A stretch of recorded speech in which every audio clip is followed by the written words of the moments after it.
సర్వలోకములో కూడా అనేక విధములుగా కొనియాడుచున్న ఒక దినము. ఈ యొక్క ఆదివారముని అనేకులు ఆకులు పట్టుకొని అనేకులు వీధులు వీధులు వెళ్ళుచు యేసుప్రభు యొక్క నామముని హోసన్నా హోసన్నా అని చెప్పుకొనుచు కొనియాడుచున్న ఒక దినము. దేవునికి పరిశుద్ధ నామమునకు స్తోత్రం. ఈరోజు యేసుప్రభు తాను బంధింపబడి ఉన్న గాడిదలను విప్పి యెరూషలేములో ప్రవేశించిన ఒక దినము. దేవునికి పరిశుద్ధ నామమునకు స్తోత్రం. ఈరోజు మనము ధ్యానించబోతున్న కార్యము, దేవుడు మనల్ని విడిపించినప్పుడు, వేరే విధముగా చెప్పాలంటే దేవుడు మన ఎడల దేవుని యొక్క కోపముని తొలగించి కనికరించినప్పుడు, దేవుడు మనల్ని క్షమించినప్పుడు మన యొక్క జీవితం యొక్క పరిస్థితి ఏ విధముగా మారును అనే దానిని గురించి ఈ యొక్క దినమునందు ధ్యానించాలని కోరుచున్నాను. దేవుని యొక్క పరిశుద్ధ నామమునకు స్తోత్రం. యేసు ప్రభు తాను యెరూషలేములో ప్రవేశించుటకు మునుపు తాను చేసి ఉన్న ఒక విశేషమైన కార్యమే ఈ బంధింపబడి ఉన్న ఈ గాడిదలని విప్పి విడిపించి దాని మీద ఎక్కి యెరూషలేమునకు ప్రయాణముగా వెళ్ళి ఉన్నారు. దేవుని యొక్క పరిశుద్ధ నామమునకు స్తోత్రం. ఈ యొక్క ఉదయకాలమునందు మన యొక్క జీవితములో మనము ఈ యొక్క విడుదల, ఈ యొక్క క్షమార్పణ, ఇటువంటి దేవుని కనికరముని పొందుతున్నప్పుడు మన యొక్క జీవితంలో అనేక శ్రేష్టమైన అనుభవములు కలుగుతున్నది. దేవుని యొక్క పరిశుద్ధ నామమునకు స్తోత్రం. ఇక్కడ గాడిదను విప్పిన యేసు ప్రభు నిశ్చయముగా ఆయన యెరూషలేమునకు వెళ్ళుటకు కారణమే, దానికి సూచనగానే యేసు ప్రభు యెరూషలేమునకు వెళ్ళి ఉన్నారు. బంధింపబడిన వారిని విడిపించి, పాపములో కట్టబడిన వారిని విడిపించి, పాపములో నుండి వారిని విడిపించు నిమిత్తమే ఆయన యెరూషలేమునకు వెళ్ళి ఉన్నారు. యెరూషలేమునకు వెళ్ళి తాను శ్రమలు అనుభవించి తాను ఆ సిలువ మరణము ద్వారా అనేకులని విడిపించి ఉన్నారు. దేవుని యొక్క పరిశుద్ధ నామమునకు స్తోత్రం. మన యొక్క ధ్యానముని కీర్తనలకు మనము వచ్చినట్లయితే, కీర్తనల్లో మనము చదువుతున్నప్పుడు 126వ కీర్తన మొదటి వాక్యముని చదవండి. సియోనుకు తిరిగి వచ్చిన వారిని యెహోవా చెరలో నుండి రప్పించినప్పుడు మనము కలకనిన వారి వలె నుంటిమి. యెహోవా వారిని చెరలో నుండి రప్పించినప్పుడు మనము కలలు కనుచున్న వారు వలె ఉంటిమి. దేవుని యొక్క పరిశుద్ధ నామమునకు స్తోత్రం. దేవుడు ఒక వ్యక్తిని విడిపించుచున్నప్పుడు వారి యొక్క అనుభవం ఏ విధముగా మొట్టమొదటిగా ఉండునంటే కలలు కనుచున్న వారు వలె ఉందురు. దేవుని యొక్క పరిశుద్ధ నామమునకు స్తోత్రం.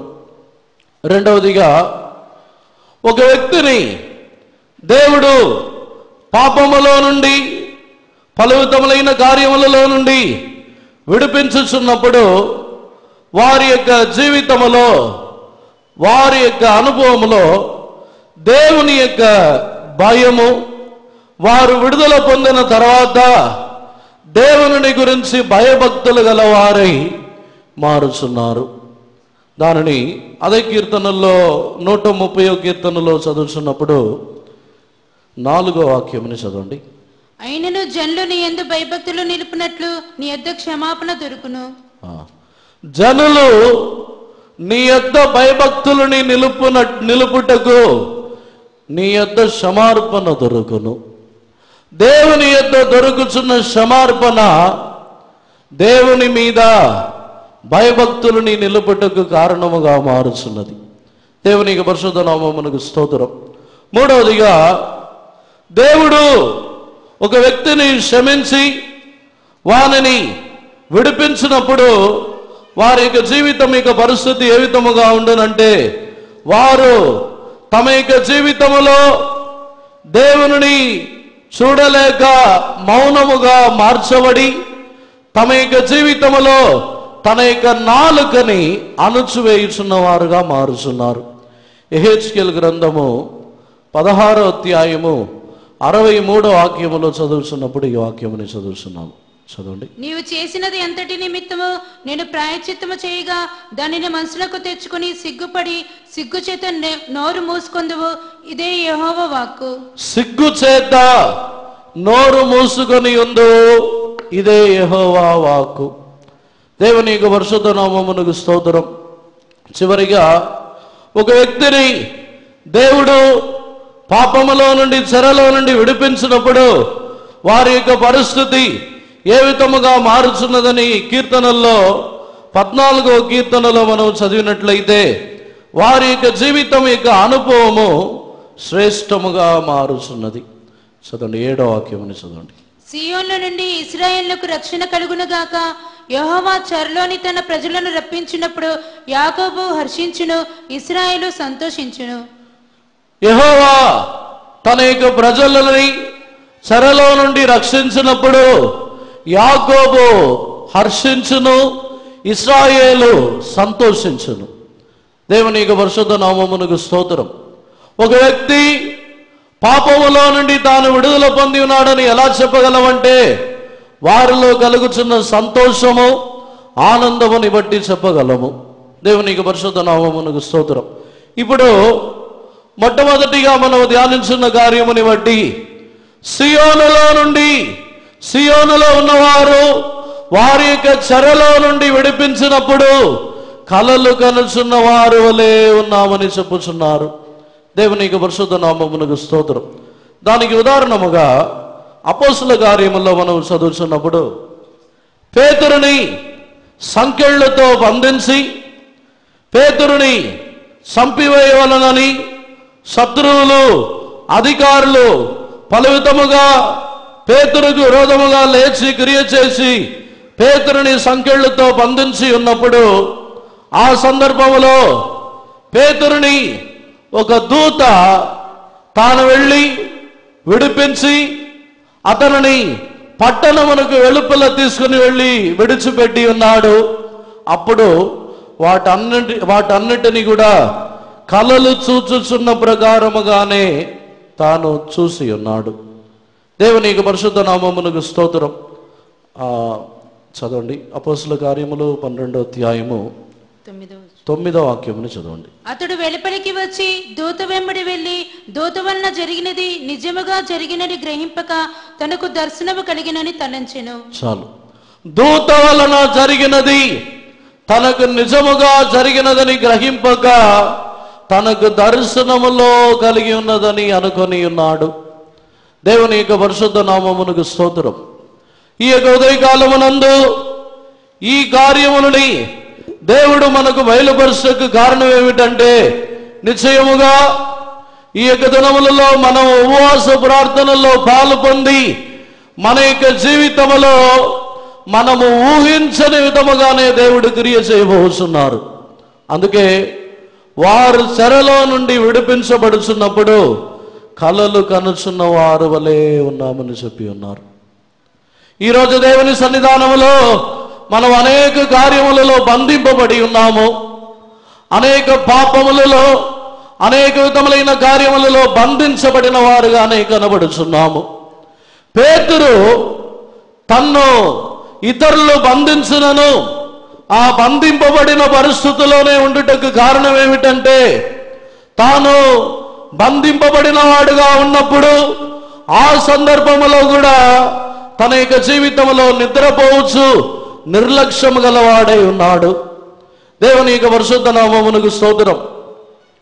ఆ పేతురు యొక్క సంకెళ్ళు, బంధింపబడి ఉన్న సంకెళ్ళు ఎప్పుడు తన యొక్క చేతులు కాళ్ళలో నుండి పడిపోయి ఉన్నదంటే, తన యొక్క నిద్రలో నుండి ఒక దూత కొట్టి లేపిన తర్వాత ఆ సంకెళ్ళు పడిపోయి ఉన్నాయి. దేవుని యొక్క పరిశుద్ధ నామమునకు స్తోత్రం. ఈ యొక్క ఉదయకాలమునందు మన యొక్క జీవితములో అనేక కార్యములలో మనం బంధింపబడిన వారుగా ఉండినను ఇంకను నిర్లక్ష్యముగా దానిలో నుండి విడుదల పొందుటకు ప్రయాసపడకుండా మన యొక్క జీవితంలో భయము లేని వారై మనము కొన్ని పాపముల్ని చేయుచున్నాము, కొన్ని కార్యములలో బంధింపబడి ఉన్నాము. సరలో నుండి విడిపించుచున్నప్పుడు కలలని చూచుచున్న వారు వలె ఉందురు. ఈరోజు నిశ్చయముగా ఈ యొక్క దినములలో దేవుడు మనలో క్రియ చేయబోతున్న కార్యము, మనము ఏ కార్యములలో బంధింపబడి ఉన్నామో, ఏ కార్యములలో మనము కట్టబడిన వారై విడుదల పొందలేని పరిస్థితుల్లో ఉన్నామో వాటిలో నుండి నిశ్చయముగా దేవుడు మనల్ని విడిపించుదురు. వాటిలో నుండి విడిపించుటకే దేవుడు మన యొక్క జీవితంలో ఇటువంటి అవకాశములను ఇచ్చి ఉన్నారు. యేసు ప్రభు తాను యెరూషలేమునకు వెళ్ళుటకు మునుపు ఆ బంధింపబడి ఉన్న గాడిదని విప్పి తీసుకుని వెళ్ళి ఉన్నారు. ఈరోజు మన యొక్క జీవితంలో కూడా అదే విధముగానే ఆయన శ్రమపడుటకు వెళ్ళుటకు మునుపు ఏ విధముగా చేసి ఉన్నారో మనలో కూడా ఈ బంధకములో నుండి మనల్ని విడిపించుటకు దేవుడు కోరుచున్నారు. బంధకములు మన యొక్క జీవితంలో బంధకములను చెప్పినట్లయితే మనము కొన్ని అలవాట్లు, దుష్ట అలవాట్లు, కొన్ని విధములైన స్వభావములు, ఇవి మనల్ని ఏలుబడి చేయుచున్నదిగా ఉన్నట్లయితే లేకపోయినట్లయితే మనము మన యొక్క ఆత్మీయ జీవితంలో ఒక పరిశుద్ధమైన జీవితముని చేయవలనని కోరినను అపవిత్రతకు లోనవుతున్నాము, అపవిత్రమైన కార్యములని చేయుచున్నామంటే వాటిలో మనం బంధింపబడి ఉన్నాము. అందునిమిత్తమే వాటికి లోబడి వాటిని బట్టి జీవించుచున్నాము. దేవునికి పరిశుద్ధ నామమునకు స్తోత్రం. ఈరోజు నిశ్చయముగా దేవుడు చెరలో నుండి ఒక వ్యక్తిని విడిపించినప్పుడు వారు కలలు చూచుచున్న వారు వలె ఉందురు. దేవునికి పరిశుద్ధ నామమునకు స్తోత్రం. ఈ కలలు చూచుచున్న అనుభవము ఎప్పుడు కలుగుతున్నదంటే పరిశుద్ధాత్మిక అభిషేకముని పొందిన వారిని గురించి రాయబడిన వాక్యము, పరిశుద్ధాత్మిక అభిషేకముని పొందిన తర్వాత మీ యొక్క వృద్ధులు కలలు చూచుదురు అని రాయబడి ఉన్నది. దేవుని యొక్క పరిశుద్ధ నామమునకు స్తోత్రం. దానిని బట్టి చూసినట్లయితే మన యొక్క ఆత్మీయ జీవితంలో వృద్ధులని చెప్పినట్లయితే మన యొక్క ఆత్మీయ జీవితంలో ఎదిగిన ఒక అనుభవము, మన యొక్క ఆత్మీయ జీవితంలో మనం విడుదల పొందుతున్నప్పుడు మన యొక్క ఆత్మీయ జీవితంలో మనం ఎదుగుచున్న వారి వలె మార్చబడుచున్నాం. మనలో కలుగుతున్న విడుదలని బట్టి మనం ఎదిగిన వారి వలె మారుచున్నాము. అందుకే పౌలు నేను చిన్నవానిగా ఉన్నప్పుడు చిన్నవాని యొక్క చేష్టలని చేసి తిని విడుదల పొందని తాను కోరని ఒక జీవితం అని చేసి ఉన్నాడు. కానీ తాను పెద్దవాడైన తర్వాత చిన్నవాని యొక్క చేష్టలని మానివేసి తిని అని చెప్పుచున్నాడు. మన యొక్క ఆత్మీయ జీవితంలోనూ మనము పెద్దవారుగా మార్చబడుచున్నప్పుడు మనము కోరుచున్న ఒక మంచి జీవితం అని చేయగలము. మన యొక్క జీవితంలో మన యొక్క బంధకములు విడిపింపబడును. అక్కడ పేతురు తాను బంధించబడినను నిద్రపోవచ్చున్న పరిస్థితిలో ఉన్నాడు. అనేకుల యొక్క జీవితంలో కూడా తమ యొక్క ఆత్మీయ జీవితంలో బంధింపబడిన పరిస్థితిలో ఉన్నారు, పాపములలో బంధింపబడి ఉన్నారు. కొన్ని దేవునికి ఇష్టము లేని కార్యములలో, అన్య కార్యములలో, లోక సంబంధమైన కార్యములలో బంధింపబడి ఉన్నారు. కానీ తమ యొక్క జీవితంలో అటువంటి సందర్భముల్లో కూడా నిర్లక్ష్యము గలవారుగానే ఉన్నారు. దేవుని యొక్క పరిశుద్ధ నామమునకు స్తోత్రం. అందునిమిత్తమే దేవుడి యొక్క ఉదయకాలమునందు మనలని సరలో నుండి విడిపించవలనని దేవుడు కోరుచున్నారు. మనము ఏమాత్రము బంధింపబడిన పరిస్థితిలో ఉండుట దేవునికి ఇష్టము లేని కార్యము. దేవుడు మనల్ని విడిపించినప్పుడు ఎవరును దానిని ఆటంకపరచలేరు. యేసు ప్రభు తాను వెళ్ళి గాడిదని విప్పి తీసుకుని రమ్మని తన యొక్క శిష్యులని పంపించినప్పుడు అది దేవునికి కావాలను, ప్రభువుకు కావాలనని చెప్పిన వెంటనే దానిని విప్పుటమని ఎవరునూ ఆటంకపరచలేదు. ఈరోజు మన యొక్క ఆత్మీయ జీవితంలో బంధింపబడి ఉన్న పరిస్థితిలో ఉన్న మనల్ని దేవుడు తన కొరకు కోరుచున్నారు. ఆయనకు కావలసిన మనల్ని విడిపించినప్పుడు దానిని ఆటంకపరచువారు ఎవరునూ లేరు. ఒకవేళ ఆ గాడిదకు యజమానుడు వేరే ఒకడై ఉండినను ప్రభువుకు కావాలనని చెప్పినట్లయితే ఆ యజమానుడును ఆటంకపరచలేడు. ఒకవేళ మనం ఈ లోకమునకు అధికారి సాతానుడై ఉండినను వీటిలో నుండి మనల్ని దేవుడు విడిపించుచున్నప్పుడు సాతానుడైనను ఏ అధికారము గలవారైనను మన యొక్క విడుదలని ఆపలేరు, మన యొక్క విడుదలని ఆటంకపరచలేరు. అది దీనిని గురించి చెప్పబడుచున్నప్పుడు వారు చెరలో నుండి విడిపించబడినప్పుడు కలలు కనుచున్న వారు వలె ఉందురని. పేతురు యొక్క విడుదల కూడా ఒక కలలాగానే అనిపించి ఉన్నది. పేతురు ద్వారములు తెరవబడటము, అన్ని ద్వారములు తెరవబడి పట్టణంలో నడుచుకొని వెళ్ళటం అంతా ఒక కలలాగానే అనిపించి ఉన్నది. ఎందుకంటే ద్వారములు తెరవబడినప్పుడు ఎవరు ఆటంకపరచలేరు.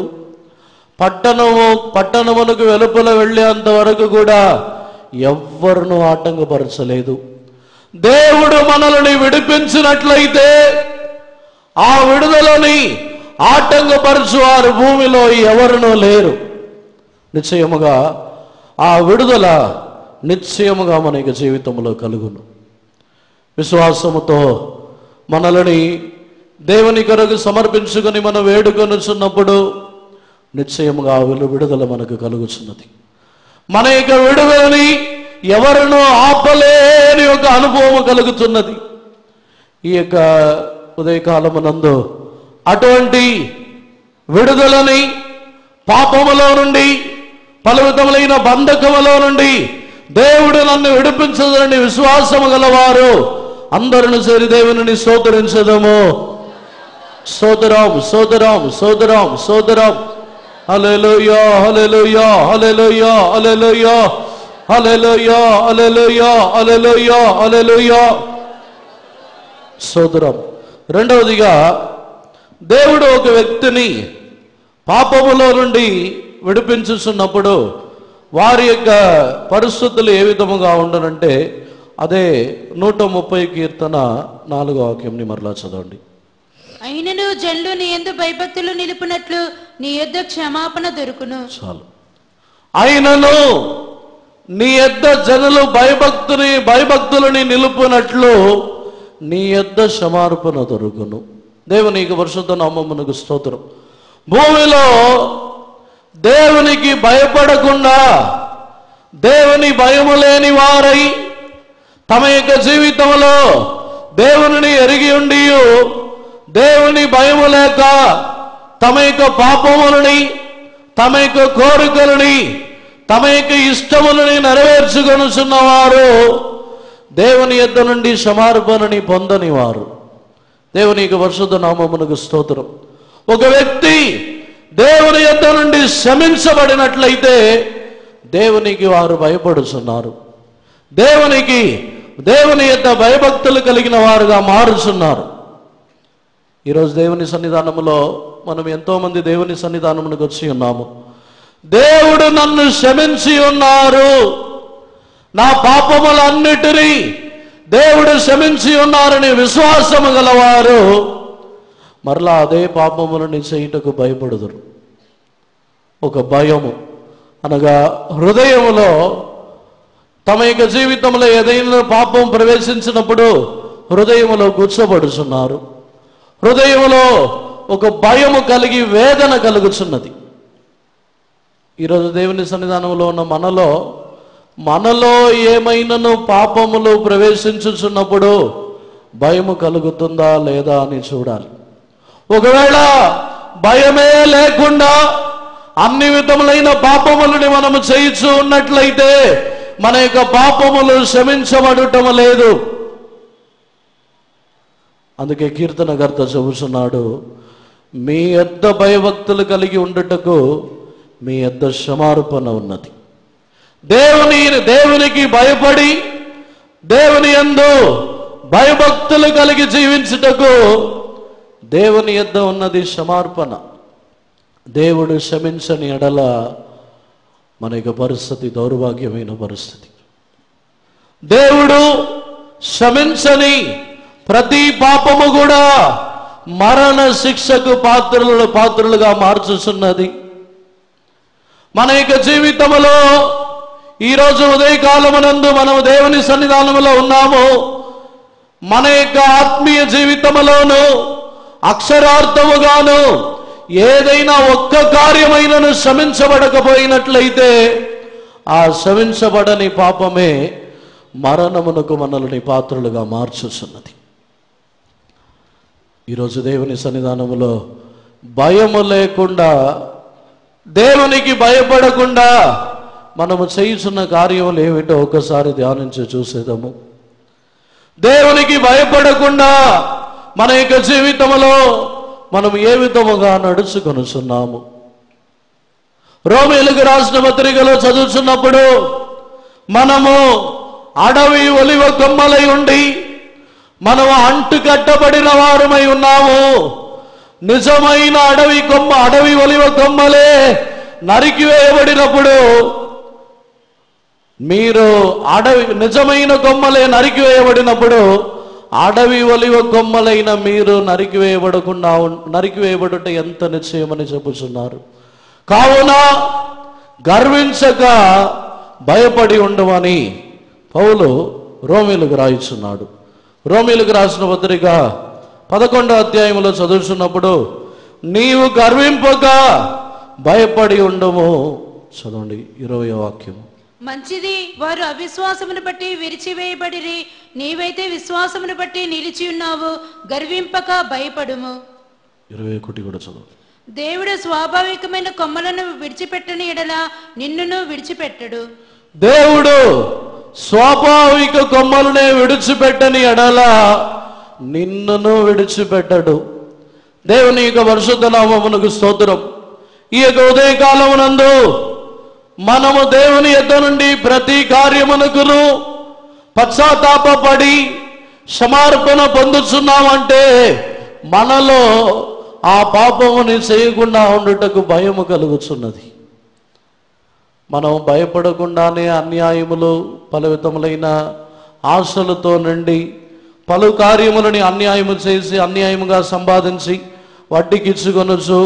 పలు విధములైన అన్యాయమైన మాటలు, ఎన్నో విధములైన కక్షలు, ఎన్నో విభచార పాపములు, ఎంతోమంది తమ యొక్క జీవితంలో ఆశ ఇచ్చలని నెరవేర్చుకొనుటకు అనేక రహస్యమైన కార్యములు. దేవుని యొక్క సన్నిధానములో మనలో కనబడుచున్న ఇటువంటి కార్యములన్నీ దేవుని భయం లేకుండానే చేయుచున్నాము. తమ యొక్క జీవితంలో కొందరు మనుషులకు భయపడి రహస్యముగా చేయుచున్నారు. మనుషులకు భయపడుచున్నారు కానీ దేవుని యందు భయభక్తులు కలిగిన వారుగా లేకుండా పోయి ఉన్నారు. ఒకవేళ మనుషుల యొక్క కంటికి మరుగైన స్థలములు భూమిలో ఉన్నవి, కానీ దేవుని యొక్క కంటికి మరుగైన స్థలములు భూమిలో, ఆకాశములో, పాతాళములలో, సముద్రం యొక్క అగాధములలో కూడా లేవు. దేవునికి పరిశుద్ధ నామమునకు స్తోత్రం. మనము దేవునికి భయపడేవారు అయితే సముద్రం యొక్క అగాధములలో వెళ్ళినను అక్కడను మీరు ఉన్నారనే ఒక తలంపు మనలో కలుగుచున్నది. దావీదు దానిని గురించే చెప్పుచున్నాడు. నేను పాతాళమునకు వెళ్ళినను, నేను సముద్రం యొక్క అగాధములలో వెళ్ళినను మీరు అక్కడను ఉన్నారని చెప్పుచున్నాడు. మనం వెళ్ళుచున్న స్థలములలో మనము ఇతరులకు తెలియకుండా రహస్యముగా మనం వెళ్ళుచున్న ప్రతి స్థలములలోనూ దేవుడు ఉన్నారు. అక్కడను మనల్ని దేవుడు చూచుచున్నారు. మనము రహస్యముగా చేయుచున్న ప్రతి కార్యములోనూ అక్కడను దేవుడు మనల్ని చూచుచున్నవారుగానే ఉన్నారు. అందుకే దేవుడు మనము రహస్యముగా చేయుచున్న కార్యములని క్షమించినప్పుడు మన యొక్క జీవితంలో భయము కలుగుచున్నది. దేవునికి పరిశుద్ధ నామమునకు స్తోత్రం. అందుకే తర్వాత హెజ్కేలు గ్రంథములో చదువుతున్నప్పుడు మీ పాపములన్నిటినీ దేవుడు పరిహరించినప్పుడు మీరు సిగ్గుతో ఏమీ మాట్లాడకుండా నోరు మూసుకొని ఉందురు అని రాయబడి ఉన్నది. ఎందుకంటే మన యొక్క జీవితంలో మన యొక్క రహస్యమైన కార్యములు ఎవరికునూ తెలియదని మనము ధైర్యముగా గర్వముతో పరిశుద్ధముగా ఉన్నట్టు ఎంతో భక్తిగా భయముతో ఉన్నట్టు మనము కనబడుచున్నాము. కానీ దేవుడు పరిహరించుచున్నప్పుడు రహస్యములన్నీ బయటకు వస్తుంది. ఏదియు దాచబడదు. ఏ రహస్యమును మరుగై ఉండదు. ఏ విధమైన రహస్యమును దాగి ఉండదు. మన యొక్క రహస్యములన్నీ ఒక దినమున అవి బయటకు వచ్చినప్పుడు నిశ్చయముగా సిగ్గుపడవలసిన వారుగానే ఉంటాం. మన యొక్క రహస్యములు ఎవరికి తెలియదు కాబట్టి మనం ఎంతో పరిశుద్ధుల్లాగా మనం కనబడతాము. కానీ మన యొక్క రహస్యములు బయటపడినప్పుడు సిగ్గుపడి అప్పుడు మాట్లాడకుండా ఉంటాము. అంతకుముందే మన యొక్క జీవితములో దేవుడు మన యొక్క పాపములని పరిహరించుటకు మన యొక్క జీవితములో మనలో రహస్యములని ఉంచుకొనక మనల్ని మనమే సమర్పించుకున్నట్లయితే నిశ్చయముగా మన యొక్క జీవితం మార్చబడుచున్నది. దేవుడు మనల్ని క్షమించినప్పుడు మనం మౌనముగా ఉంటాము.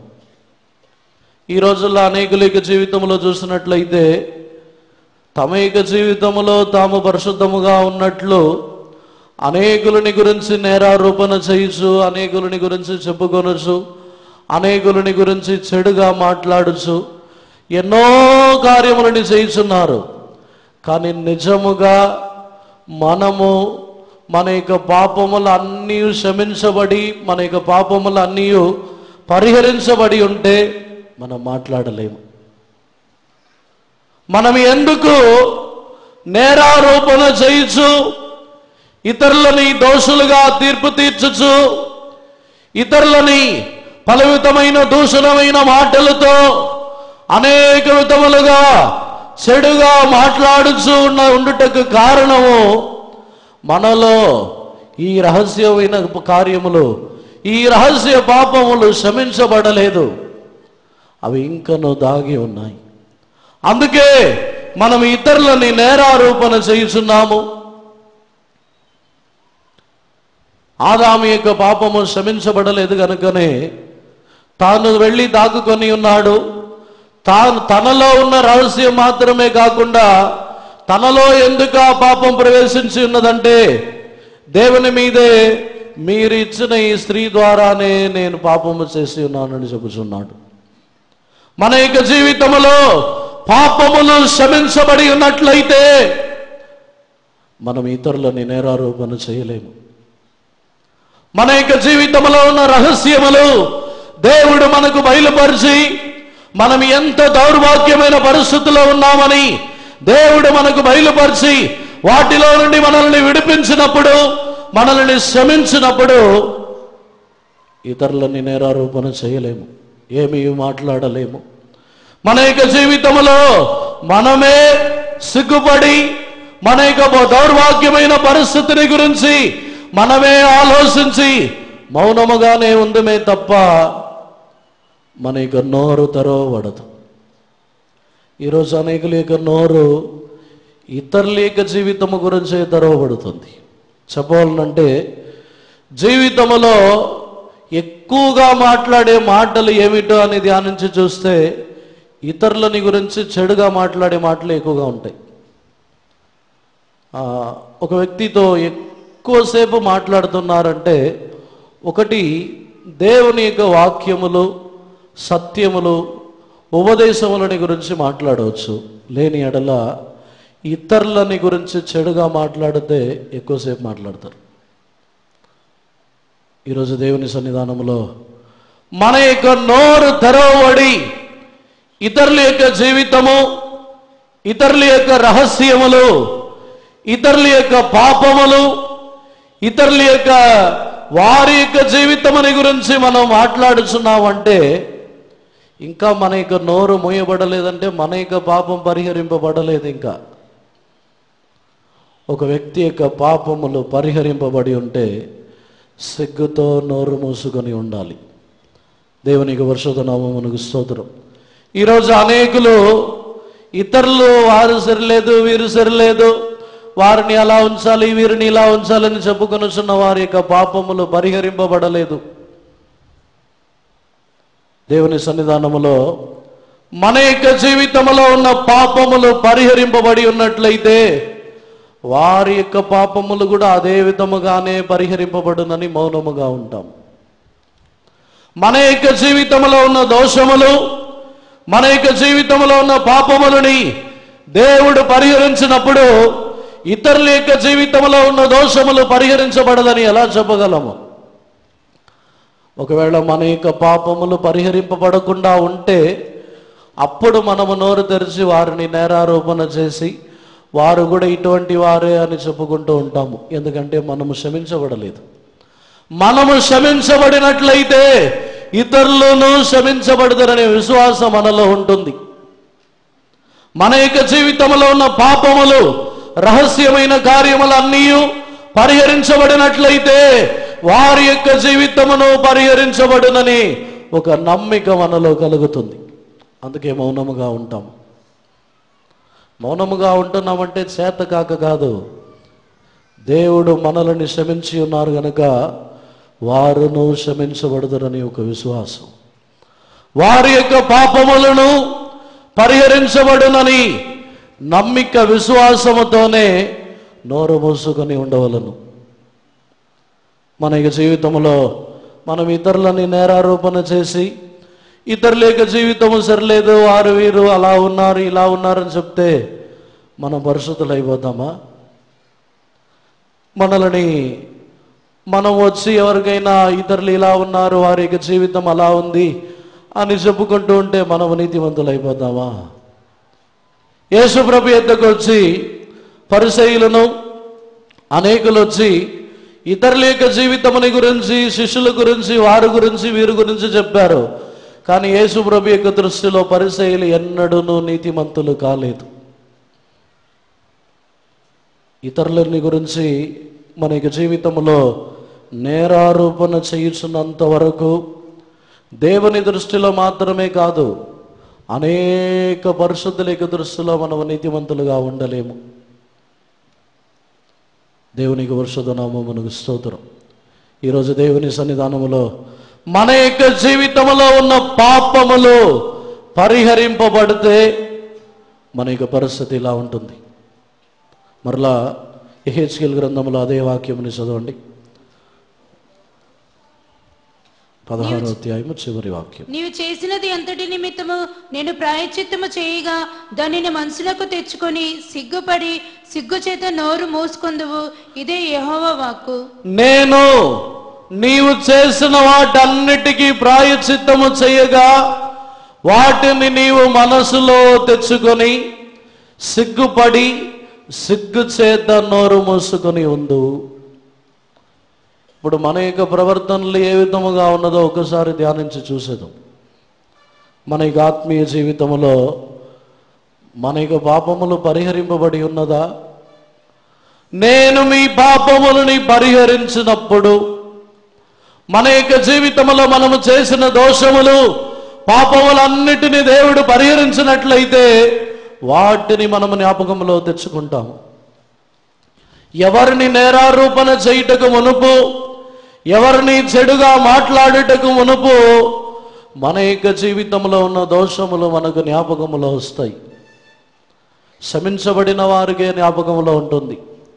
లేకపోతే మన యొక్క జీవితంలో మన యొక్క అవి క్షమించబడకపోతే మన యొక్క జీవితంలో అవన్నీ ఇక జ్ఞాపకములో రాదు. ఎందుకంటే మనకు క్షమించబడకపోవటానికి కారణం ఒకటి, మనము చేసినది పాపము కాదనే తలంపుల్లో మనం ఉన్నాము.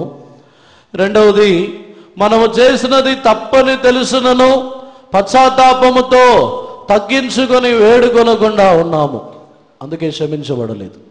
ఈ రెండు అనుభవములు లేని వారు తమ యొక్క జీవితంలో ఏ పాపములు, ఏ రహస్యమైన కార్యములు ఉండినను అవి పాపమే కాదు, తప్పే కాదని తలంపులు గలవారు వారి యొక్క పాపములు పరిహరింపబడదు.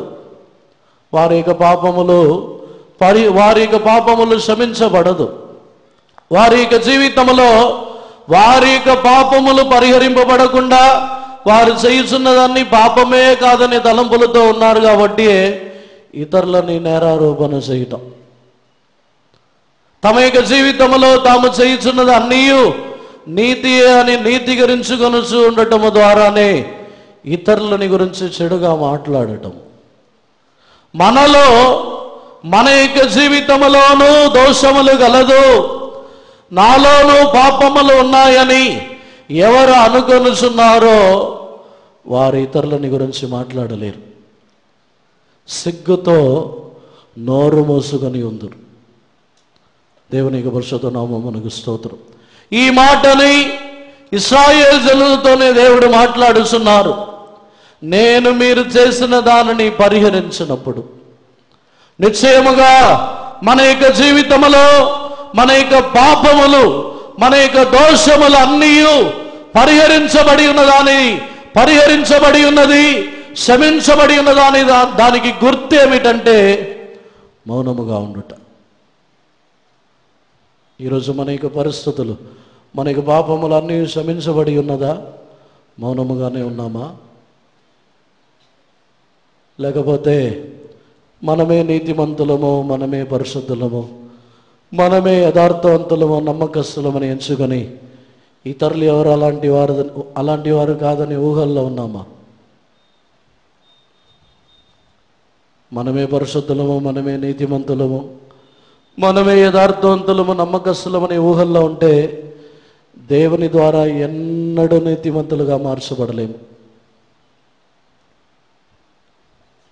ఈరోజు దేవుని సన్నిధానములో మన యొక్క జీవితంలో మనము మన యొక్క పాపములన్నిటికీ ప్రాయశ్చిత్తము కలగవలను. వారి యొక్క పాపములు ప్రాయశ్చిత్తము కలగకుండా ఉండుటకు మరొక కారణము యెషయా గ్రంథములో చదువుతున్నప్పుడు దేవుడు ప్రలాపించుటకును ఉపవసించుటకును గోని బట్ట కట్టుకొనుటకును పిలవనంపినప్పుడు వారు తినుచు త్రాగుచు సంతోషించుచు ఉన్నప్పుడు వారి యొక్క పాపములు పరిహరింపబడలేదు. ఈ యొక్క దినములలో దేవుడు మనకి ఇటువంటి ఉపవాస ప్రార్థనలను ఇచ్చి ఉన్నారు. ఈ యొక్క దినములలో కూడా నిర్లక్ష్యముగా దేవుని సన్నిధానముని గురించి నిర్లక్ష్యముగా ఏదో మనము నిర్లక్ష్యముగానే ఉన్నట్లయితే మన యొక్క పాపములు పరిహరింపబడదు. ఈ యొక్క ఉపవాస ప్రార్థనలోనైనను మనము ప్రలాపించి కన్నీరు కార్చి గోనిబట్ట కట్టుకొని మనల్ని మనమే తగ్గించుకొని వేడుకున్నట్లయితే మన యొక్క పాపములు పరిహరింపబడును. ఈ యొక్క దినములని పరిశుద్ధుల ద్వారా దేవుడే నియమించి ఉన్నారు. దేవుడే ఇటువంటి అవకాశములని దేవుడు మనకిచ్చి ఉన్నారు. ఈ యొక్క దినములలో ఉపవసించి ప్రలాపించి మన యొక్క జీవితముని మార్చుకొనుటకు దేవుడు ఇటువంటి అవకాశమని దేవుడు ఇచ్చి ఉన్నారు. దేవుని సన్నిధానంలో ఉన్న మన యొక్క జీవితము ఈ విధముగా మార్చబడవలను. చివరిగా కీర్తనలు 14వ కీర్తన 7వ వాక్యముని మరలా చదవండి. 14 సియోన్ల నుండి ఇశ్రాయేలుకు రక్షణ కలుగునుగాక. యెహోవా చెరలోని తన ప్రజలను రప్పించినప్పుడు యాకోబు హర్షించును, ఇశ్రాయేలు సంతోషించును. యెహోవా చెరలో నుండి తన యొక్క ప్రజలని రప్పించినప్పుడు యాకోబు హర్షించును, ఇశ్రాయేలు సంతోషించును. మన యొక్క పాపములు క్షమించబడి మనం విడుదల పొందుతున్నప్పుడు ఈ సరసాల యొక్క అనుభవములో నుండి మనం విడుదల పొందుతున్న సందర్భములో మనకు కలుగుతున్న విశేషమైన అనుభవము, మన యొక్క నోటిలో నుండి ఆనందమును, సంతోషమును, స్తుతులను మన యొక్క నోటిలో నుండి బయలుదేరి వచ్చును.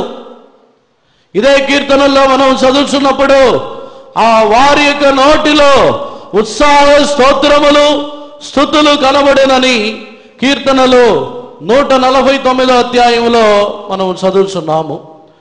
చదవండి. 149వ కీర్తన 8వ వాక్యమును చదవండి. గొలుసులతో వారి రాజులను, ఇనుప సంఖ్యలతో వారి గనులను బంధించుటకును, విధింపబడిన తీర్పు వారి మీద నడుపుటకును వారి చేతిలో రెండంచులు గల ఖడ్గమున్నది. ఆయన భక్తులకందరికీ ఘనత ఇదే. యెహోవాను స్తుతించుడి. 6వ వాక్యం నుండి చదవండి.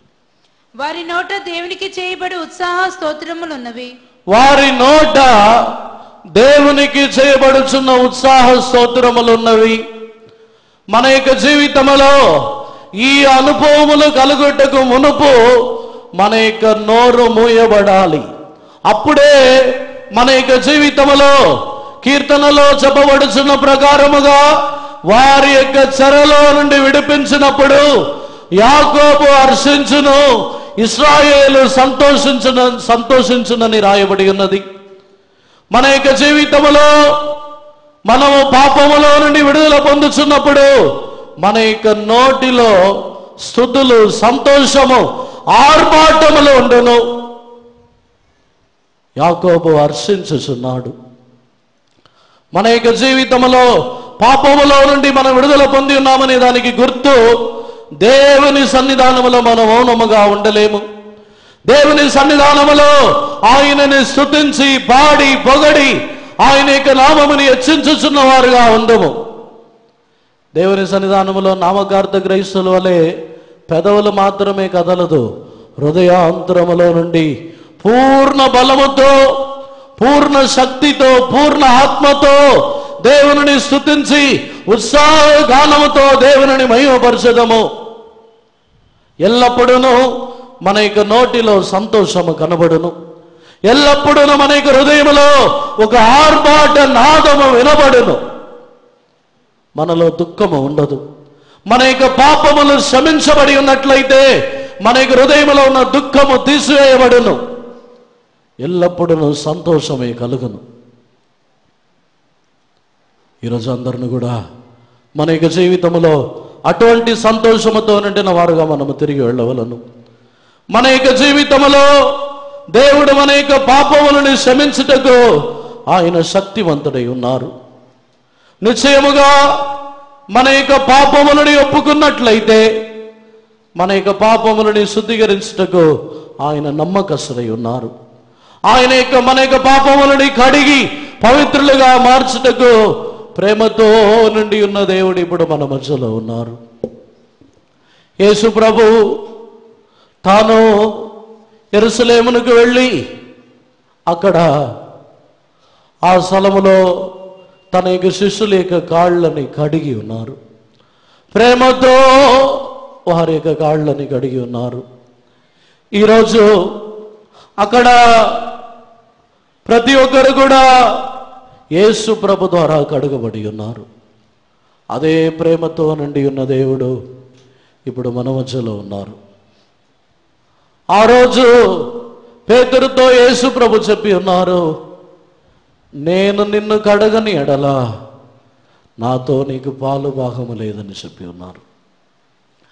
ఈరోజు దేవుడు మనల్ని క్షమించి పరిశుద్ధపరిచి మన యొక్క పాపములని కడగని ఎడల ఆయనతో మనకి ఏ పాలు భాగమును లేదు. మన యొక్క పాపములు క్షమించబడవలను, మన యొక్క పాపములు పరిహరించబడవలను. అందరిని కూడా కన్నులు మూసుకొనుదాము. దేవుని సన్నిధానములో పశ్చాత్తాపముతో సమర్పించుకొనుదాము. ఇంకనూ నీతిగరించుకొనుచు ఉండవద్దు, ఇంకనూ హృదయముని కఠినపరుచుకొనుచు ఉండవద్దు, ఇంకనూ ఎవరిని కూడా నేరారోపణ చేయవద్దు. మనలో ఎన్నో దోషములు ఉన్నాయి, మనలో ఎన్నో పాపములు కనబడుచున్నది. మన యొక్క జీవితంలో ఎన్నో రహస్యమైన కార్యములు దాగి ఉన్నది. వాటి విషయమై సిగ్గుపడి మౌనముగా ఉండి దేవుని యొద్ద నుండి పరిహరించబడుటకు సమర్పించుకొనుదాము. అందరిని దేవుని సన్నిధానములో సమర్పించుకొనుదాము. హల్లెలూయా.